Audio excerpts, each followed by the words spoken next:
This is the network service of the NTA.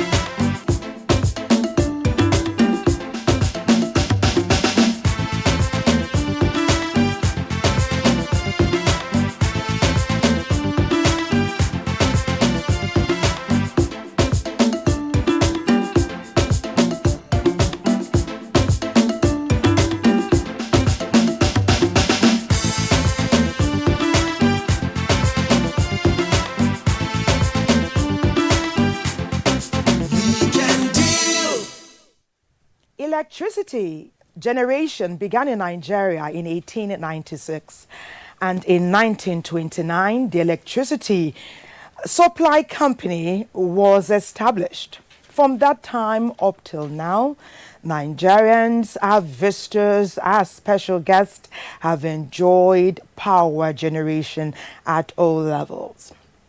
Sometimes there have been challenges, and because of that, government at all levels is exploring alternative power supply, and so are the citizens.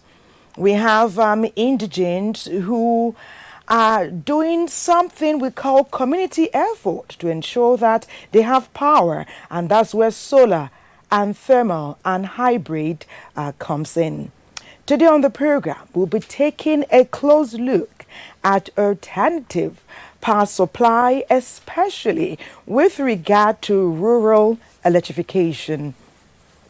You're watching Weekend Deal on the network service of the Nigerian Television Authority. My name is Thelma Obaze. Welcome. Do not forget that our program is interactive, and in the course of our conversations today, we'll love you to interact with us. Tell us what's happening at your end.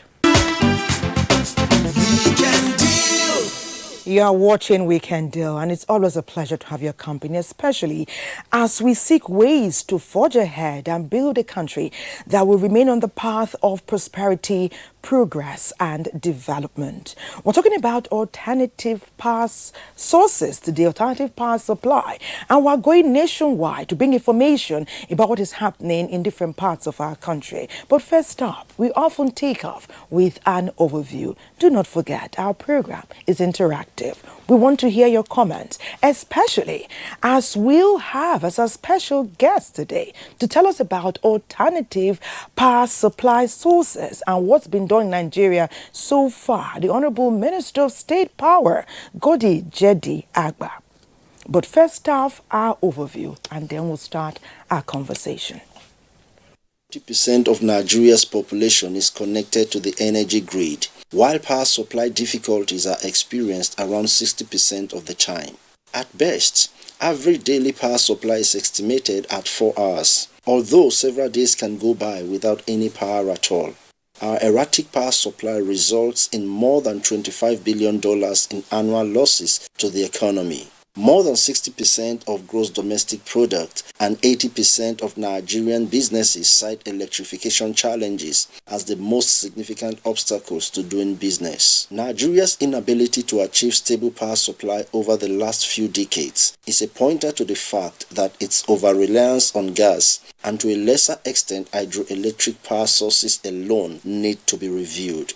As part of efforts in addressing power challenges in the country, President Muhammadu Buhari has directed that there should be a nationwide mass metering program for electricity consumers in the country. How far so far?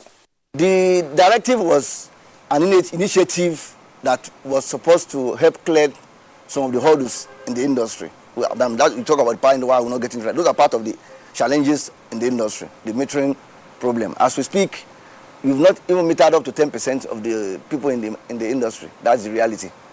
And when the government broke that idea that, look, let's bankroll or defray the cost of these things by making it easy for people to access these meters. It's a welcome development, but it's not working well because a lot of bottlenecks comes in. Don't forget, you have the discos who are quasi-privates and government-owned and Gencos and all the rest. So some of these things, they will always tell you they have their own either meter suppliers already, or they are already importing some meters to bring, or a lot of things will come up. Now, the question is that you want to give the meter, but they already have some arrangement done. How do you, there has to be a midpoint, and all that is creating a lot of bottleneck. Though Africa is rich in a wide range of energy resources, including solar, natural gas, oil, coal and uranium, the continent is far from energy self-sufficiency. Renewable energy is part of the way. We will not completely say is the only way or the real way to go. In life, virtually one technology always take over from the other. So it is believed that renewables in the very far future may take a sizable number of power. But other technologies will continue. Wind, gas, nuclear and so on. They will still continue to run side by side. Storage is also a very big challenge when it comes to solar deployment. But generally, the federal government have proven something by going to the universities and showing that, look, we could bring out some of these things, and you have some 1 megawatt, 2 megawatt, 3 megawatt in some of the universities. So taking care of the, the needs of those universities, and at least making it possible that, look, this is an example of what can happen. In order to enhance energy security and sustainability, the use of coal and other renewable energy resources, hitherto unused, have to be fully developed in partnership with the private sector. The sun is everywhere in Africa, or most parts of Africa. We have the sun everywhere. So that is one. Then you also out of wind. I think just yesterday, also or within the week, the wind farm in Katsina is supposed to be commissioned, which means 10 megawatt will be coming in from Katsina. So that means wind farm in some part of the extreme north can work. You also have wind farm you can have even in the very thick sea. The sea has a lot of wind. So if you can plant some wind on the sea, you can get that as well. So almost all the area have one thing or the other. And then when you talk of renewables, for instance, renewables does not just mean just solar PV or wind. You see how even the hydros are also renewables.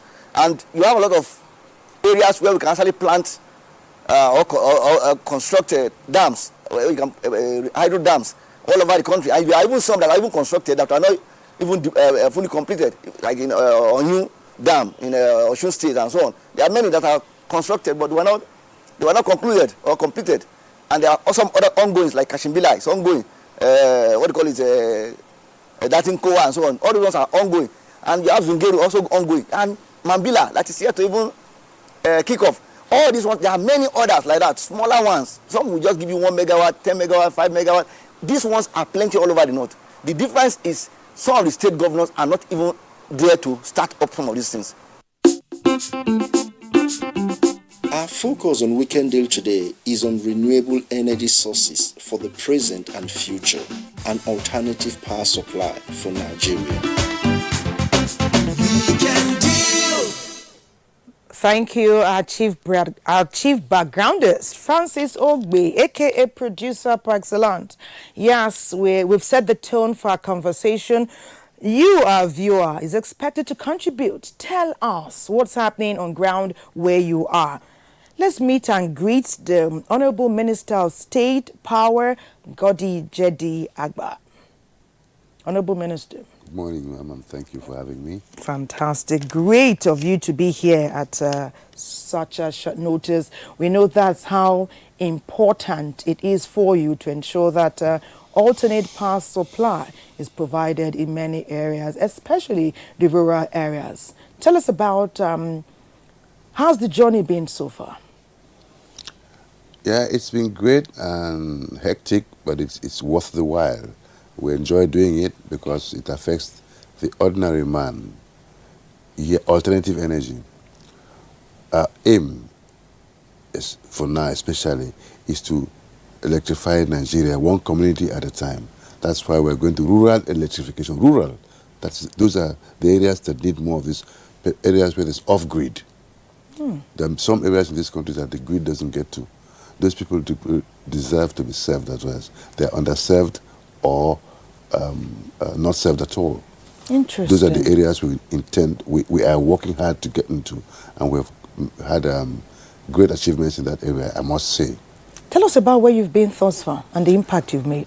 We have many programs in this. This is like an interventionist program, because the grid can't get to everywhere. So there's a need to create an intervention to get to places where the grid can't get into. So we've gone to places that I give you some programs like we have alternative energizing education programs, which is for universities. We have the ones for the unserved communities and underserved communities. Like community, we've been to all geographical zones of this country. We've been to, I give you one, Rokota. Rokota is a community in Niger State. It's about 4.5 or 5 hours away from Kainji, off-road. But we went there in December 2019. We put in the solar power systems there, 100 kVA, and we electrified the community. And it still works today. I talk to them every day. It is a PPP kind of arrangement. The investor puts in the plant there, runs it for a period of time, and develops people who do it, and then trains them and supplies power to the community. When it recoups its money, it reverts to the community and they run and own it. Wow. Rokota is a place I went to, and I saw firsthand how the people, the real people, feel about light. In fact, the community... How do they feel now? They feel excited. One good example, the community health center there, or the public health center that's been there, was shut down for 3 years because the doctor had to move, because you can't store vaccines, you can't give hot vaccines when they're hot. They must be stored in the refrigerator. There is no power. So what's the point in giving children vaccines against polio when you're not working? Preserving the injections. So you can't preserve it properly, the vaccines properly. So he moved out back to Lokoja, to Kainji, and stayed there. But when we brought light, that day we bought a fridge, he moved back. He's been there since then. Oh. And you know how many children he has vaccinated? How many children have come out of polio for that? How many lives have been have been saved and changed? And the village head asked me, "You mean, sir, that in 10 years I'll have a graduate from this village?" I said, "You'll have graduates, because children can now read, they can now go to school, they can do their homework, they can prepare for school." And I so tell you vital. something, they are paying. You and me don't pay our bills. Those people in the village pay. You know how they pay? I was shocked when the proprietor told me that that community produces essentially beans, maize, shea butter, and just commodities. They're peasant farmers. They don't have the money.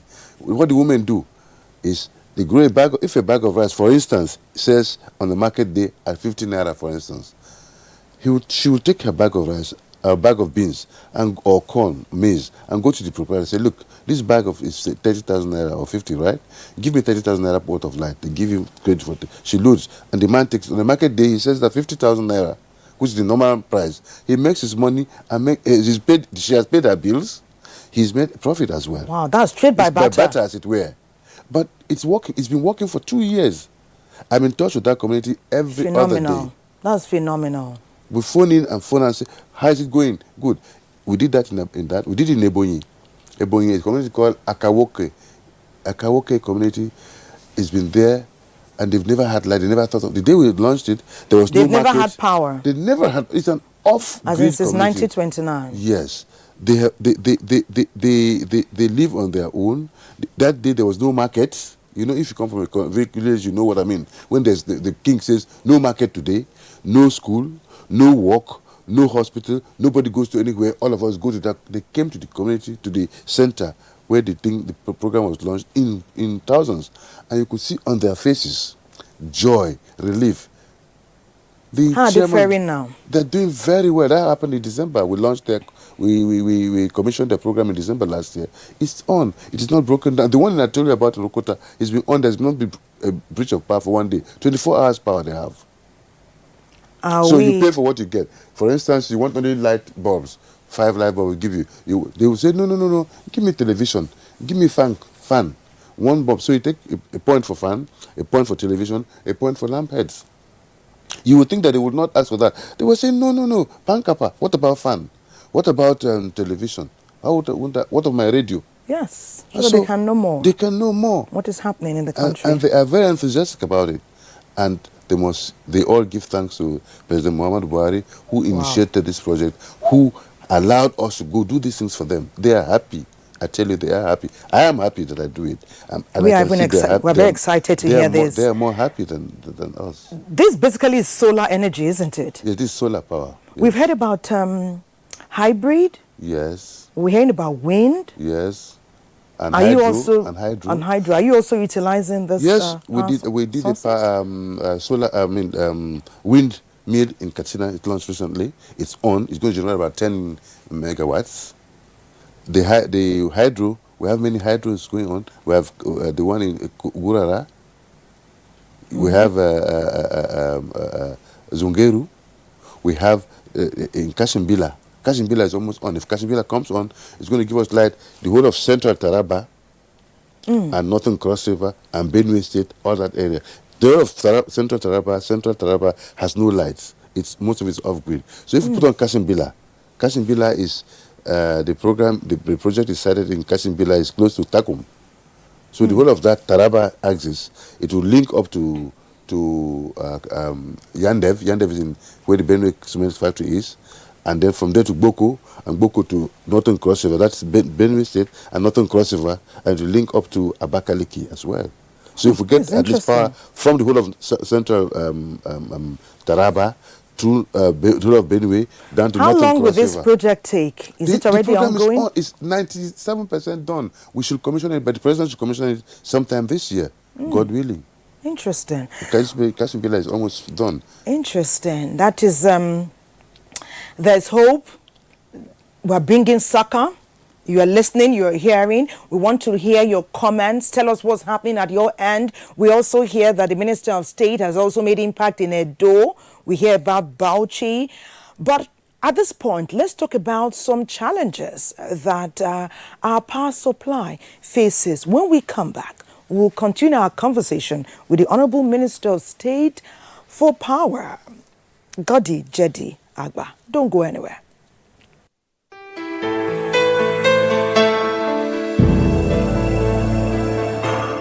The power sector is the wheel upon which the economy revolves.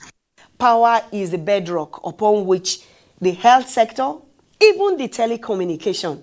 If power is not efficient, our telecommunication will not work very well.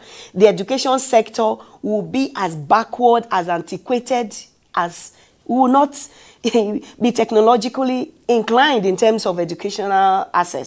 Power is stored. It is generated, transmitted, and distributed when it is needed. In Nigeria, for example, power is generated from two main stations, the thermal stations and the hydro stations. These stations currently lie in the hands of 6 generating companies. BP monitors the generation companies. That same agreement says that the bulk trader, which is like the buffer provider, the guarantor, is able to pay for as much power as the generation company is able to produce. Sometimes electricity is generated at a particular frequency, approved global benchmark for frequency. So if there's low voltage, it could be systemic. The transformer could be overloaded, and some of the fuses they use or fuses could be improvised. There could be what they could use copper wire, and improvising that copper wire to put in the feeder pillar units. As the heat, the volume of load, electricity being used or sent out, utilized by the number of people per transformer, as they increase, the load unit increases, the copper wire will be reducing in size. Sometimes they won't get burnt like charcoal. They may even cut into two after some time. The generation subsector comprises 23 grid-connected generating plants in operation, with a total installed capacity of 10,396 megawatts, as well as the thermal-based generation with an installed capacity of 8,487.6 megawatts, and hydropower having 1,938.4 megawatts. Over the years, there have been improvements to electrical power and its transmission and distribution supplied to households and businesses. especially with the use of prepaid meters, which many say is a definite plus. It is pertinent to know, therefore, how things stand. If you don't bring in the right kind of people with the wherewithal or technical know-how, the end result of it is what we are having now. National Mass Metering Program is designed to be free. The tariff increase, the cost of meter have been built as value addition, as a cost component of the new tariff. Now, what we are saying, the two should be merged, synchronized, because the two, they are already in parallel directions. So if they are synchronized, as electricity consumers, we don't mind even paying for meters. We should be compensated with the commensurate value of electricity. If you pay 50,000 naira for meter, they should give us back. This is the first government that has deliberately continued to implement and complete all projects. What is happening is that government has taken all the existing projects and have just fine-tuned them and is continuing with the implementation. Concerted and unrelenting efforts are on at every time to provide the over 180 million Nigerians with adequate and consistent power supply. Everyone is desirous of power, so you can function, so you can watch Weekend Deal, so you can listen to news, so you can know what's happening, so you can be objective and not subjective, so you can be adequately informed about alternative power sources that are being provided nationwide. And that's why we have the Honorable Minister of State Power, Godije Diagba, who has been enlightening us about what has been done so far in different parts of our great country, Nigeria. Many may ask, why now? Well, not just now. It's been there. These programs have been there. They've been on the drawing board. But you need the motivation, you need the encouragement, you need the drive to take it to the next level, which is what this government of President Buhari is doing. We have been given the support, the necessary support from the government, the Japanese government, we have JICA, we have the Korean government supporting us also, the German government is supporting us, and the French government as well. We have funds from these agencies put together with what the federal government has provided. It has made it possible for us to move this thing ahead and ahead, and we're going further and further because the funding is there, the support is there, above all, the support is there, and the enthusiasm from the people on hands-on. Interesting. And Nigeria, being the giant of Africa, the most populous black nation, it is critical that our roadmap, we don't deviate, and power is critical for progress, growth, and development. And we must continue with this journey. You talked about educational institutions being impacted. We had Joy Ogaji now saying some few minutes ago that for a country to really prosper, power is number one. And education is also critical. So education needs power. Yeah. And power needs education. Yes. Yeah. We have a program called Energizing Education Project. The program is aimed at providing power to the universities. Most of our universities are in darkness. That's why we see crime being perpetuated. Rapes, gangsterism, cultism, and all the whatever. Because they can hide. Because they can hide. The darkness is a shield. Now with this program we provide street lights for all around the universities. The laboratories can now do their tests and come overnight, they leave it overnight. Tomorrow you come to get the results. Before, some universities, I was in Federal University of Petroleum last week to commission their own project. The VC told us that, well, they close at 4 or 6 because at 4 they start saying wind up, by 6 they shut down because there's no power. So if you start an experiment, for instance, and you didn't finish it, you can't carry it to the next day. You got to start the next day all over again. Wow. You wasted the resources, wasted the chemicals, wasted all the time and everything. Power. But now that they have this power, they can carry the analysis overnight or stay late to work. Wow. Academics is about research. If you're doing research, you can't stop at 4. You could stay up to 2 a.m. Yes. You could go up and have a meal and come back at 10 and carry on till 4 a.m. That's what academics is all about. But when a man, a researcher or a professor gets up to 6 o'clock, he says, okay, I got to go because there's no light. What do you expect him to do? He's going to go and then start again tomorrow, and he's wasted yesterday. Then the children also, or the students are not getting better for it. So with this program, we've done it in Ebonyi State University, I told you. We've done, last week we commissioned the Federal University of the Petroleum in Efron, Wari.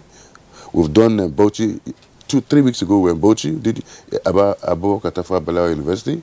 We've done BUK, we've done University of Lagos, we're doing IFE, we're doing UI. We've done university, the one in Yola. So we are it's ongoing.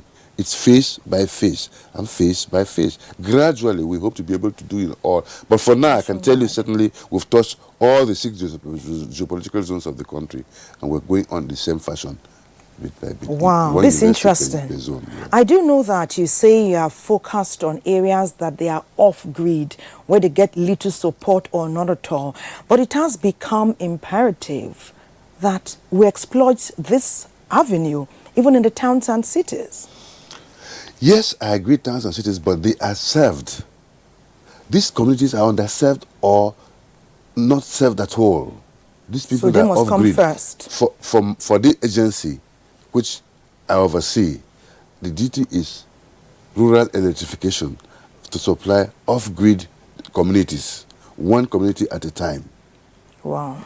So that at least those people, there's a community in Edo State, last week, 2 weeks ago I was in Edo State, a community called Adeboye community. They said they've been there 60 years old, they've never seen light. So when we went there, it's about 3 hours out of Benin. It's Ovia South local government. Ovia okay. South. It's in the Asa Okada, you go 2 hours into it. These guys have never seen light. The chairman came up and said, we never seen light.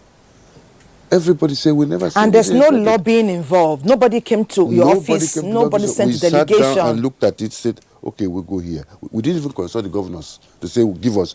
We didn't want to make it political. It's purely government and it's for the people. So we choose any job to say, okay, if we take South, for instance, we'll give Edo, we'll give Delta, we'll give Cross River, we'll give Bayelsa, we'll give Rivers. Now we choose the communities ourselves and decide to do it. It's not on favoritism or political basis. It's that these communities are really off-grid and they need this light. They need this. And you make them happy. You see, the ordinary mama put woman can grind her tomato and pepper and cook for the people who are working, the laborers, or people who work for a daily living. Even the cobbler, the tailor, the small seamstress, businesses, medium scale grow. Yes, small and medium scale businesses grow and thrive. The students are able to read. Children can go to school and do their homework not with candle, but with electricity.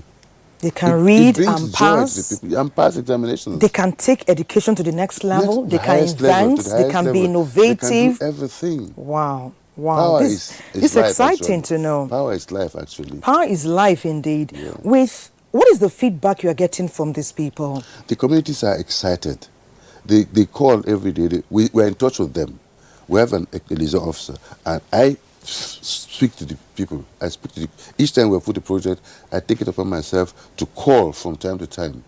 In Rokota, I'm in touch with them every other day because I'm in love with that community. Because that's like the first time I saw it. It makes me happy. You are very passionate. Is it because of the trade by barter system? No, because I see the real joy in it. In all those communities. I say Rokota because it's the first I did. But all other ones, it's the same passion I have for them. I feel that, especially if you go, the community called Akawoki in Abakaliki in Ebonyi State, they are a rice producing community. We gave them, provided a system that could light up 500 homes. In that community, about 300 homes only. So there was spare capacity. Then the investor said to me, please, sir, can I take the spare capacity to use? I said, what do you want to do with it? These are rice farmers. I can build a rice hauling machine here, factory here. We said, okay, go ahead. He built it, so he's hauling. He buys up all of them, make up the rice. They come and haul in his system because he has power to haul for them. Usually they will take the rice to Abakaliki, which is about 1.5 or 2 hours spend money drive to go to that place. And come back. And they will lose part of it in the process. You know what I'm saying? But now they can do it there. The man is hauling for them there. So people come now and buy. You don't have to take the rice out of the community. The community now, you just buy the paddy, haul it there, you produce the hot paddy, haul it, and they buy it off you. Every market day, people come to buy it there. So it's improved their economics. This is development. And their life. You talked about training some women. Yes. Why are you not training the men to manage the systems in tertiary institutions? We do that because, you see, the girl child is disadvantaged. And they need more encouragement. Our society is male-dominated. I'm sorry, but it's the truth. Our society is male-dominated. The boys they can do it. They can also learn. But we decided to concentrate on the female child so as to show that the female child can do what the male child can do as well. It does not preclude the male child from taking part in it. But you are giving them first option. We're giving the girls first option. We take 20 in every university, we go 20 girls, train them and give them, they're certified. So when you finish, you write chemical engineering, you may not just go and do chemical. You have a skill already. Yes. Alternate skill. You just move into that and start setting up solar panels for people. And you're generating money. And train other young people as well. And that way progress and development goes on. So you graduate with 2 certificates. Yeah, fantastic. And you also impact lives and impact your nation. Certainly. Now, Nigerians are watching you. And there's this belief that sometimes, some people, because of experiences that they've had in the past, that for good things to come to us, I have to know somebody. I have to go somewhere. I have to call that uncle. I have to know 1 or 2 people in Abuja. But here you're telling us how you've been going nationwide. Nobody sent a delegation to your office or to you. Some of these people have not even met you personally before you visited their towns. Talk to Nigerians now as we wind up on a final note about the plans you have for them and how you want them to feel. Certainly, you don't need to know somebody to get what is your right and what you desire. All you need is contribute your quota, do your best, and you will see it manifesting. The communities I've all gone to, I had never been before, so they don't know my name. When we finished launching, I said, they said, thank you for minister, thank you. I said, no, thank the president, he sent me here. I'm just an errand boy. I'm only enthusiastic because I want you to have light, and I'm happy that you are happy. I'll report back to my boss. This is what I saw, this is how the people feel. If you have any input, call the president's office, call somebody and say thank you, or go to papers and say, we have light now, we are grateful to government. That's all, it's not by my power. Where are you going next? What's going to happen next in Nigeria? The next community, you see, I told you it's one community at a time. For instance, we went to Cross River State. You know the Ubudu Cattle Ranch? They'll be out of light. The holiday resort is run down. We're putting up there now a 100 kVA system. They will supply the whole hotel light. Normally, if you go there now, you go to pay for your accommodation, and the light goes at 10 p.m. So between 10 and 6 a.m., there's no light. It's cold, it's temperate. You can't bath cold water. You have to heat up your rooms. You don't heat your room. You won't have hot water. You can't see your way around because the clouds are low, so it's dark. So you pay 10,000 naira or 20,000 naira per hour for light. So for 8 hours, 160,000 naira, you pay extra apart from your hotel bills to have light. Because lights come at 6 a.m. and goes at 10 p.m. And if you arrive after 10 p.m., what happens to you? What happens to you? But now you are boosting tourism. Now we're going to boost tourism with that. Now I commissioned that in 2 weeks. And then the community is down the hill. You see, the plateau is up there, but the community is down. So if you give the bottom, the hill, which is tourism only, what of the communities themselves? So we provided another one for the communities downstairs. All the villages downstairs would have lights. I've put another 100 kVA for them. We'll commission those 2 in 2 weeks. Wow. Nigeria is a great country. We're moving forward. And we celebrate this path that we are taking, and we wish you very well, Honorable Minister. Thank you. Thank you so much for coming to enlighten us, because it's when we listen, it's when we talk with those who are making it happen, that's when we're informed and we can spread the word. Thank you, Godijedi Agba, Honorable Minister of State for Power, for coming to chat with us on Weekend Deal and to enlighten Nigerians on the steps you have been making. Let me take this message quickly from Emmanuel Ude. He says, great to hear from the Honorable Minister. I'm a witness to that of BUK. I pray for the completion of the grid from Taraba, passing through my local government area in Benue up to Cross River State. He said, I wish you greatness. God bless Nigeria. Thank you, sir. A break beckons. You are watching Weekend Deal. Continue to send in your messages. We'll be right back. You can watch, you can enjoy, you can learn from, you can be a part of Weekend Deal every weekend on the NTA because you have power. So we can then say that power is life. And that's why some are exploring alternative means of power supply. Well, Uri went out to investigate about what's happening in the Federal Capital Territory. And here is what she found. Aside from weather temperature, research has shown that the amount of solar energy generated in a location depends on the land area. That is why solar energy is encouraged in Nigeria for its vast land and abundant sunlight energy. In the Federal Capital Territory, Abuja, adoption of this renewable energy has been embraced by some residents and businesses, as solar panels are found on rooftops. But solar home systems in Abuja are nowhere near as popular as they ought to be, in spite of the country's current electricity predicament.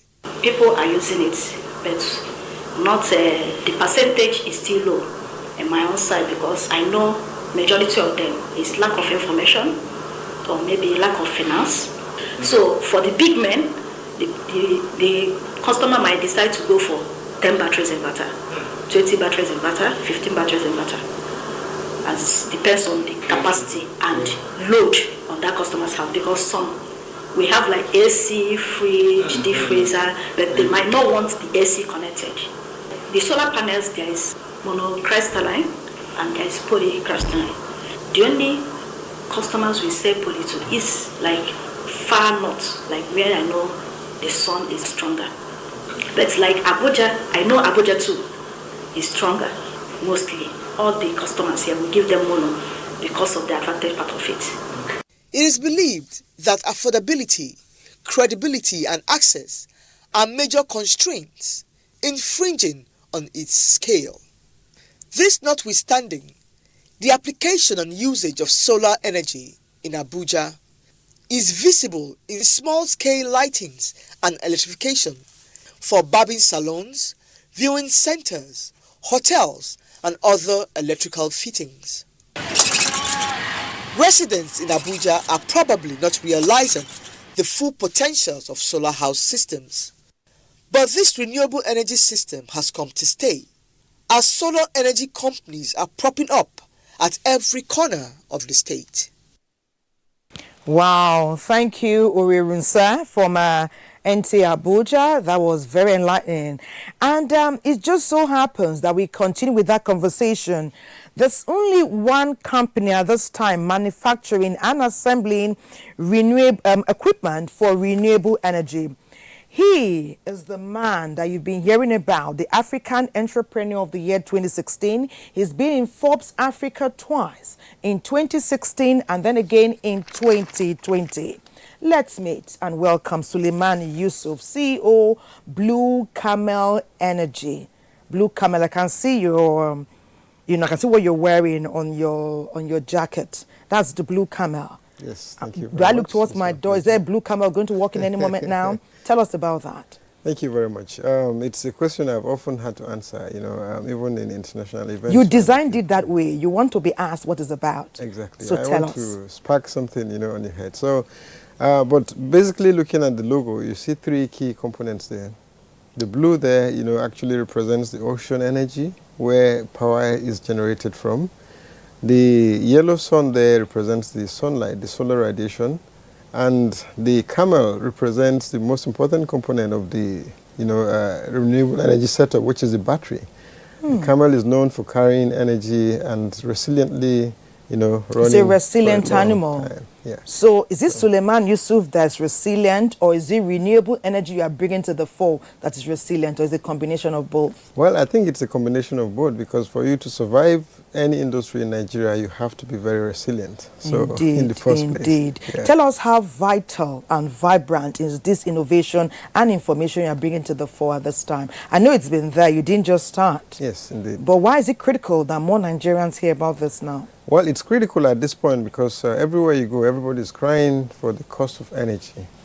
The same energy that we have free of charge to tap from the sun, so it's just a question of people being aware of other alternatives and options. You know, over the years, I've been one of those who's been canvassing, you know, for what we call grid parity. What that means is that, you know, the cost of electricity is being heavily subsidized by government, whether you like it or not. And that subsidy is not allowing other industries like ours to come to play because people have other alternative of getting cheap electricity. But today, with the increase in the cost of electricity, which still keeps it, you know, much cheaper than other parts of the world, you know, it's easier for players in the solar industry to now, you know, come up and sell their product at a competitive price. So I think it's very important that Nigerians, you know, begin to understand these other alternatives, which we have been discouraged from adopting or from considering over a long time because there's always been a very high failure rate of the solar technology, especially when it came newly. And of course, you know, for several reasons, part of Why which... was there a high failure rate? Yes, part of the reasons is one, there was quackery. It was a new technology, so we didn't take time to study it very well before we started engaging in the business. But there is also the other side of it, where we allow any kind of product to come into the country across our borders.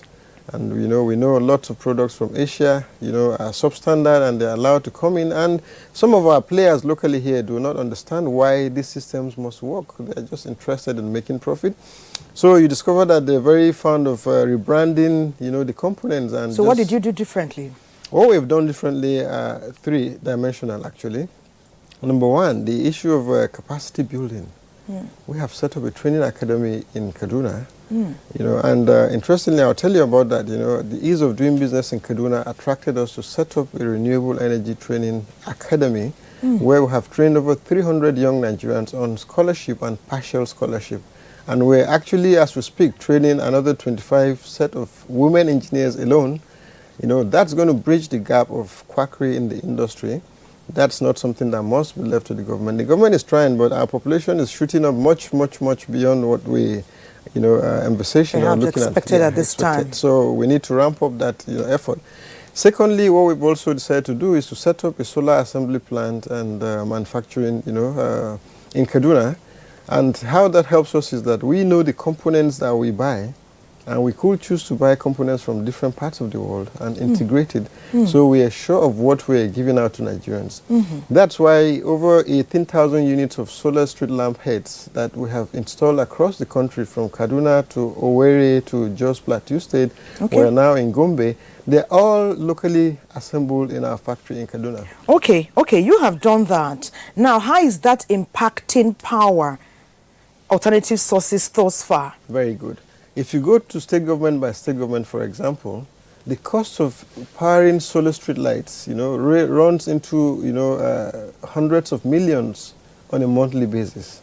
Now, the states that we have installed solar street light, for example, we have over 150 kilometers of solar street light installed in Kaduna State. It does two things. Now, that saves the state cost of electricity. It provides constant, you know, constantly powered solar street lights. At the same time, the issue of environmental pollution, when, you know, a couple of states are running their streetlights on diesel generators at this time. So these are key advantages. It's cost saving, it's environmentally friendly, and then, you know, of course, it's creating more jobs for the young people. So these are the things we've done in Kaduna and Jos Plateau State. We did it in Imo, and, you know, and you're doing it nationwide. Like you said, you are training just 25 engineers. How much impact will 25 engineers make? No, this over is just 200 million this people. Is just for the current batch, and this is a specific for the Women's Day. We thought we should just so when they are trained, what do? Yes, they're trained. You give them capital to set up their businesses? Well, we engage them on internship. After, you know, training and passing the GIZ exams, for example, they become employable. So what have they been able to do thus far? Because the idea is for the common man, or for the, you know, those at the last level, who are finding the usual power either too costly or perhaps not as reliable as they would like it to be able to channel their resources to this alternative power supply. So how have you galvanized that? Like we're in the FCT at this time. What is on ground here? Very good.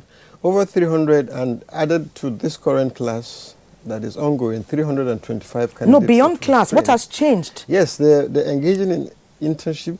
From there, they get the skills to go into entrepreneurship. We started as an entrepreneur with a very small business. Okay. And we've been encouraging young Nigerians to look that way. We don't feel like it's the best to, look forward to working, in employment environment where you paid salary.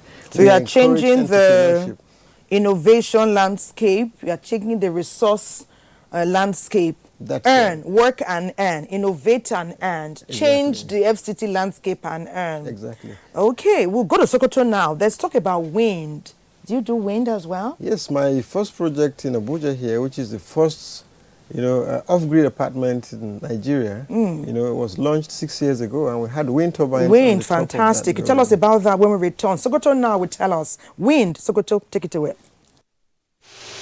Hydro and fossil fuels power dominate as primary sources of energy in many countries for so long, even when there are potentials for other options. In Nigeria, increase in energy demand, which hydro source could not meet, propelled exploration of other alternative sources of energy. This is a pioneer pilot wind energy farm, located in Kwalkwalawa village, Sokoto State, where first deliberate attempt to generate wind energy was started in Nigeria.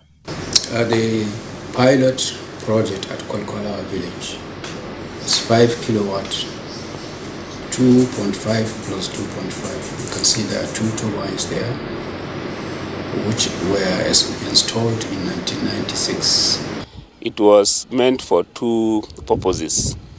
One, for research activities of the center, and to demonstrate as a pilot for wind energy generation. The ever-presence of wind as natural phenomenon make wind energy renewable and a sustainable source of power. Generally accepted, both developed and developing countries believe that wind energy is readily abundant, that is up to 10 raised to power 11 megawatt capacity.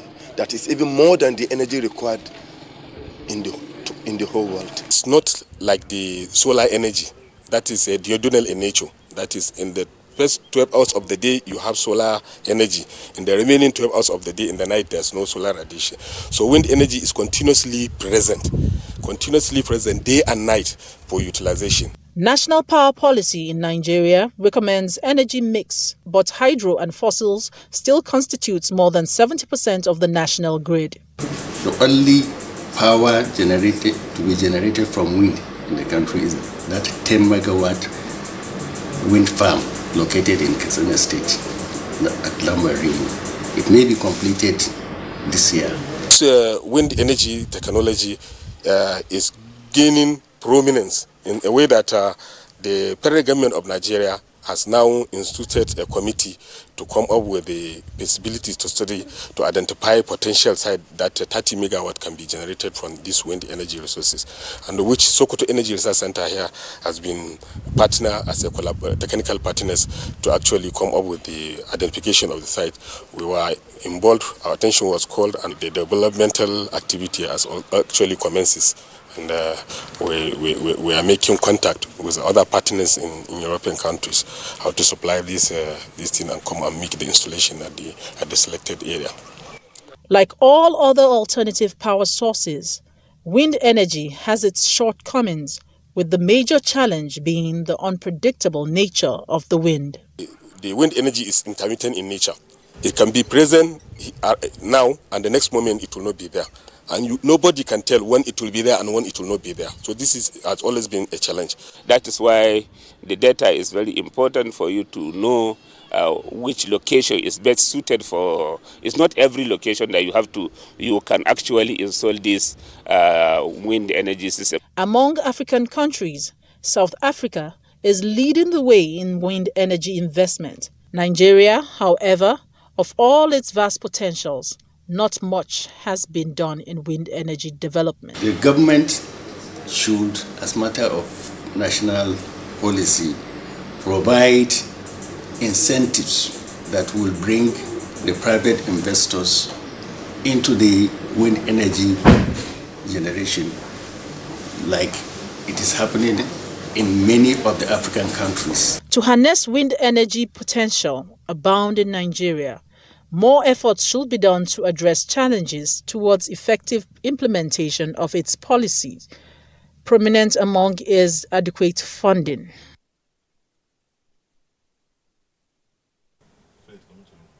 Wind energy, it works, it is available. Do you know about it? Have you availed yourself of this opportunity? Thank you, NTA Sokoto. Before the break, we're talking with Suleiman Yusuf of Blue Camel Energy. Right. Now, tell us about wind. You say you know about wind? Yes, wind energy? We've been doing some R&D, and about 6 years ago when we launched the off-grid apartment in Guzape in Abuja here, it had wind turbines and a combination of solar hybrid system. The idea is to explore, we have ample wind, but of course, there are specific, and that's the disadvantage of wind over solar. There are specific locations where the wind speed is ideal for wind technology. It's a solution where you have the blades, that spins a motor which generates power in turn. The wind has its advantage over the solar because it works all day as long as there is a wind speed. However, it's not every location in the country that is ideal for wind. For example, wherever you're installing your wind turbine, it has to be way above all the buildings and trees in that location. And we don't have that kind of luxury in most residential areas. But we can, get a lot of advantage from, the desert regions, our coastal areas. We can have, patches of wind farms that can generate ample electricity. So can residential homes use wind energy? Yes. What happened in Guzape? Is it working?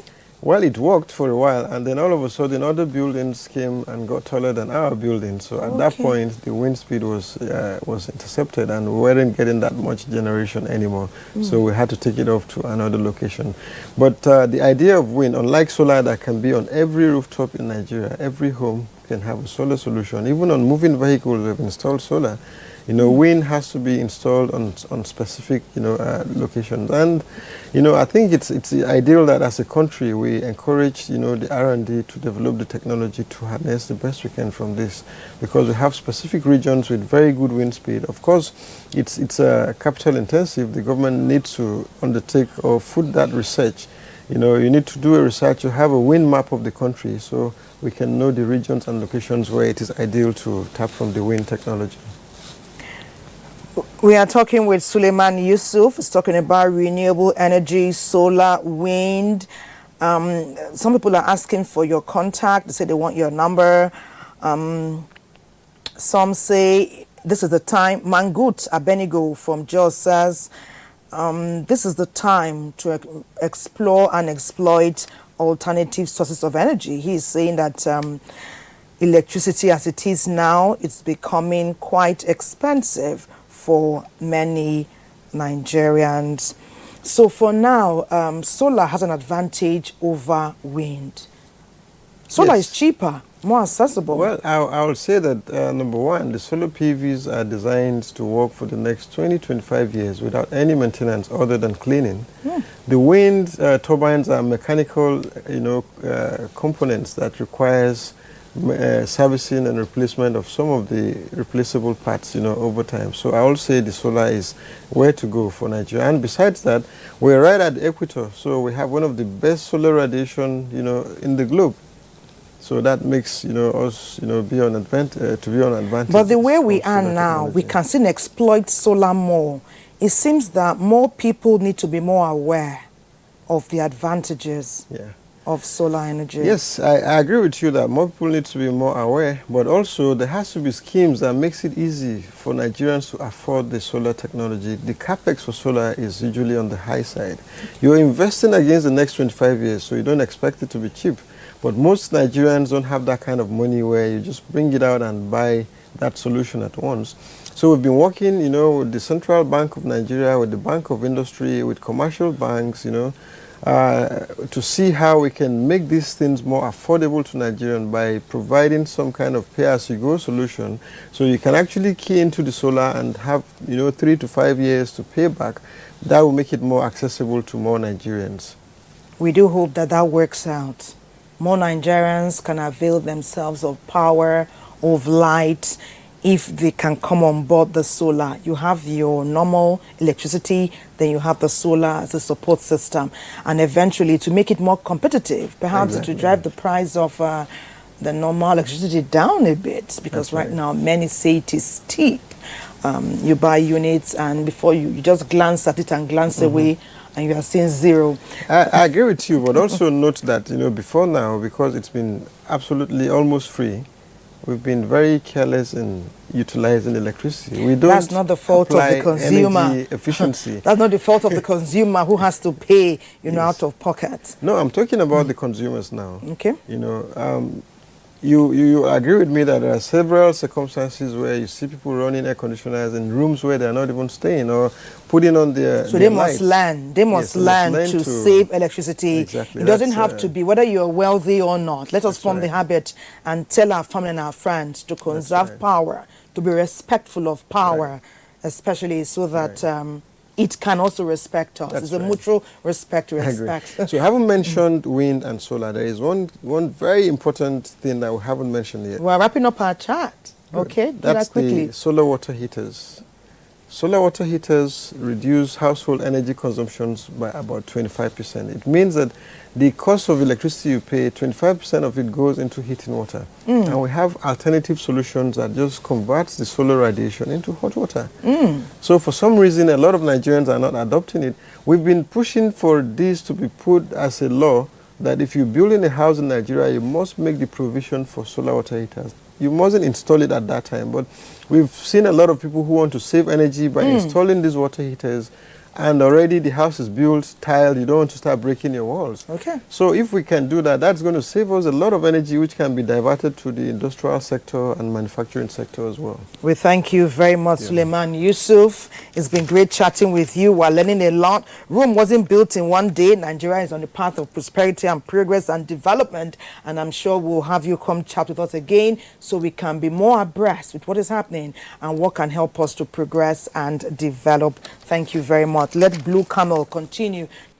It's always wonderful to have your company on Weekend Deal just like today. Tomorrow, bright and early, we're here again, this time talking COVID-19, where we had the opportunity to chat with the Honorable Minister of Health, talking about Dr. Osage Ehanire. Join us tomorrow bright and early at 7 a.m. Watch our program to be uploaded on YouTube and a repeat today at midnight. My name is Thelma Obaze. God bless Nigeria. And big thanks to all our production crew and all our colleagues nationwide who contributed to our program. Bye-bye.